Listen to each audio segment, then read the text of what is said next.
ನಿಮ್ಮ ಹಳೆ ಒಡವೆನ ಅಧಿಕ ಬೆಲೆಗೆ ಮಾರಬೇಕೆ?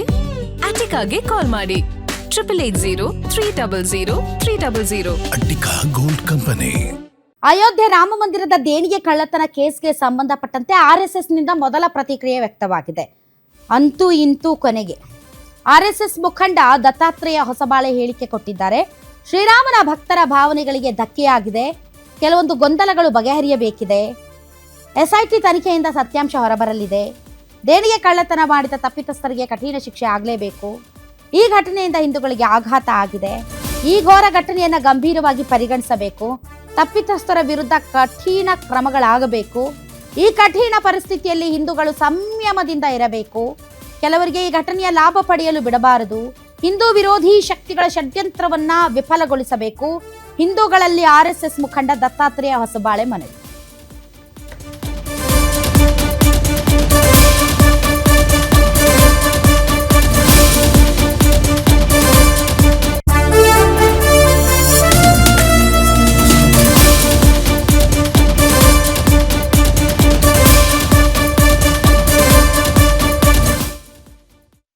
श्री राम जन्मभूमि पर निर्मित भव्य मंदिर पीढ़ियों के संघर्ष और करोड़ों राम भक्तों के समर्पण, त्याग एवं बलिदान के कारण संपूर्ण हिंदू समाज के लिए श्रद्धा, आस्था और भक्ति का केंद्र बना है।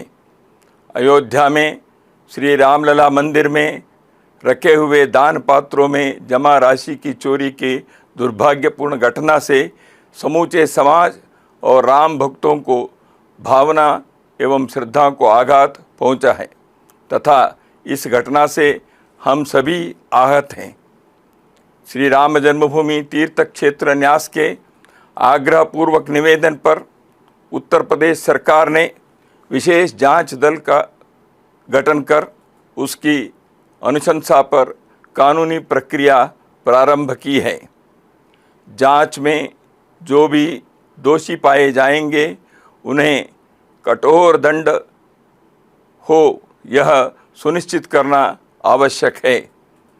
राष्ट्रीय स्वयंसेवक संघ सहित संपूर्ण हिंदू समाज की न्यास से स्वाभाविक ही अपेक्षा है कि इस घोर निंदनीय घटना को असाधारण मानकर गंभीरता से व्यवस्था एवं संचालन की सभी कमियों को दूर करने हेतु परिणामकारक कदम उठाए ताकि अयोध्या मंदिर पर करोड़ों राम भक्तों की आस्था व श्रद्धा अखंड एवं अटूट बनी रहे।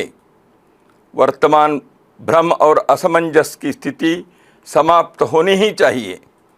इस दृष्टि से हमारी अपेक्षा है कि सभी आवश्यक पहल मंदिर प्रबंधन और शासन द्वारा गठित विशेष जांच दल करेंगे।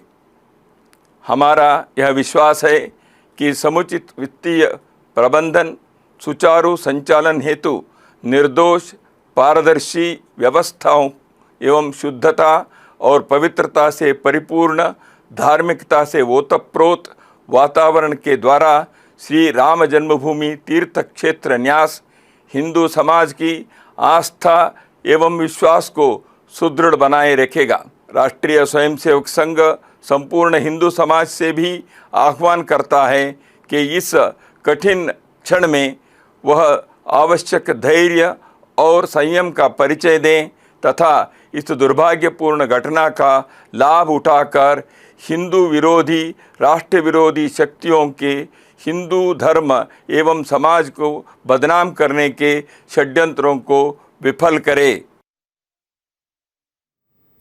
ಅಲ್ಲ, ತುಂಬ ಗೌರವದಿಂದ ದತ್ತಾತ್ರೇಯ ಹೊಸಬಾಳೆ ಅವರೇ, ನಾನು ನಿಮ್ಗೊಂದು ಪ್ರಶ್ನೆ ಕೇಳೋದಕ್ಕೆ ನೀವು ಹೇಳಿದ್ದೆಲ್ಲ ಕರೆಕ್ಟಾಗಿದೆ. ಆರ್ಎಸ್ಎಸ್ಸಿಂದ ಒಂದು ಅಧಿಕೃತವಾದಂತಹ ಒಂದು ಹೇಳಿಕೆಯನ್ನು ಎಲ್ಲರೂ ಕೂಡ ನಿರೀಕ್ಷಿಸ್ತಾ ಇದ್ರು. ಇವತ್ತು ತಾವು ಮಾಧ್ಯಮಗಳು ತಮಗೆ ಅನುಕೂಲವಾದಂಥ ಮಾಧ್ಯಮದ ಮೂಲಕ ತಾವು ರಿಯಾಕ್ಟ್ ಮಾಡಿದ್ದೀರಾ, ಫೇರ್ ಎನಫ್. ಆದರೆ ತಾವು ಕೊನೆಗೆ ಹೇಳಿದಂತಹ ಮಾತುಗಳಿಗೆ ನನ್ನದೊಂದು ಸಣ್ಣ ಆಕ್ಷೇಪ ಇದೆ. ಏನು ಅಂತಂದರೆ, ಹಿಂದೂಗಳು ಸಂಯಮದಿಂದ ಇರಬೇಕು ಅಂತ ತಾವು ಹೇಳಿದ್ದೀರಾ.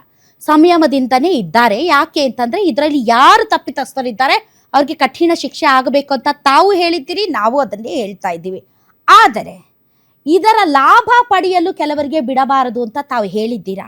ರಾಮ ಮಂದಿರದ ಲಾಭ ಪಡೆದು ಸರ್ಕಾರಗಳ ರಚನೆಯಾಗಿಲ್ಲವೋ? ರಾಮ ಮಂದಿರದ ಲಾಭ ಪಡೆದು ದೊಡ್ಡ ದೊಡ್ಡ ನಾಯಕರುಗಳಾಗಿಲ್ಲವೋ, ರಾಮ ಮಂದಿರದಲ್ಲಿ ರಾಜಕೀಯ ಆಗಿಲ್ಲವೋ, ರಾಮ ಮಂದಿರದ ಮೇಲೆ ಮತಗಳು ಬಿದ್ದಿಲ್ಲವೋ, ಆಗ ರಾಮ ಮಂದಿರವನ್ನ ತಮ್ಮ ಲಾಭಕ್ಕೆ ಉಪಯೋಗಿಸಿಕೊಳ್ಳುವುದಕ್ಕೆ ಬಿಟ್ಟಿರಿ. ಈಗ ಈ ಘಟನೆ ಬೇರೆಯವರಿಗೆ ಲಾಭ ಆಗೋದಕ್ಕೆ ಬಿಡಬಾರ್ದು ಅಂತಾನೆ ತಾವಿವತ್ತು ಹೇಳಿಕೆ ಕೊಡ್ತಾ ಇದ್ದೀರಿ. ನನ್ನನ್ನ ಕೇಳಿದರೆ ಇದರ ಲಾಭ ಮೊದಲು ಪಡಿಬಾರ್ದಾಗಿತ್ತು, ಇವತ್ತು ಪಡೆಯಬಾರದು. ಯಾಕೆಂದ್ರೆ ಇದು ಭಕ್ತಿ ಮತ್ತು ಭಾವನೆಯ ಸಂಕೇತ, ಪ್ರತೀಕ. ಇನ್ನು ಹಿಂದೂ ವಿರೋಧಿ ಷಡ್ಯಂತ್ರ, ಹಿಂದೂ ವಿರೋಧಿ ಶಕ್ತಿಗಳ ಷಡ್ಯಂತ್ರವನ್ನ ವಿಫಲಗೊಳಿಸಬೇಕು. ಯಾವುದು ಹಿಂದೂ ವಿರೋಧಿ ದತ್ತಾತ್ರೇಯ ಹೊಸಬಾಳೆ ಅವರೇ? ಯಾವ ಹಿಂದೂಗಳ ಧಾರ್ಮಿಕ, ಹಿಂದೂಗಳ ಭಾವನೆ, ಹಿಂದೂಗಳ ಭಕ್ತಿ, ಹಿಂದೂಗಳ ಆಸ್ಮಿತೆ ಎನ್ನುವಂತಹ ರಾಮ ಮಂದಿರದಲ್ಲಿ ಡಕಾಯಿತಿ ಹೊಡೆದವರು ಹಿಂದೂ ವಿರೋಧಿ ಶಕ್ತಿಗಳ, ಅಥವಾ ಇವತ್ತು ಈ ಡಕಾಯಿತಿಯನ್ನ ಪ್ರಶ್ನಿಸ್ತಾ ಇರೋರು ಹಿಂದೂ ವಿರೋಧಿಗಳ?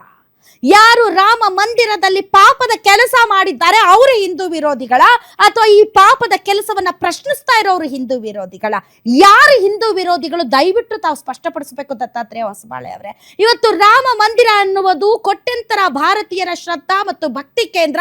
ಅಲ್ಲಿ ಪಾಪದ ಕೆಲಸವನ್ನ ಮಾಡಿರುವಂತಹ ನಾಲಾಯಕಗಳು ಹಿಂದೂ ವಿರೋಧಿಗಳಾಗ್ತಾರೆ ಹೊರತು ಅಲ್ಲಿ ಆಗಿರೋದನ್ನ ಮಾತನಾಡುವ, ಪ್ರಶ್ನಿಸುವ ಯಾರು ಕೂಡ ಇದು ಹಿಂದೂ ವಿರೋಧಿ ಆಗೋದಕ್ಕೆ ಸಾಧ್ಯನೇ ಇಲ್ಲ. ಇಲ್ಲೂ ಕೂಡ ರಾಜಕೀಯ ಮಾತಾಡಬೇಡಿ ದಯವಿಟ್ಟು. ಬಹಳ ಗೌರವದಿಂದ, ತಮ್ಮ ಬಗ್ಗೆ ತುಂಬ ಗೌರವ ಇದೆ.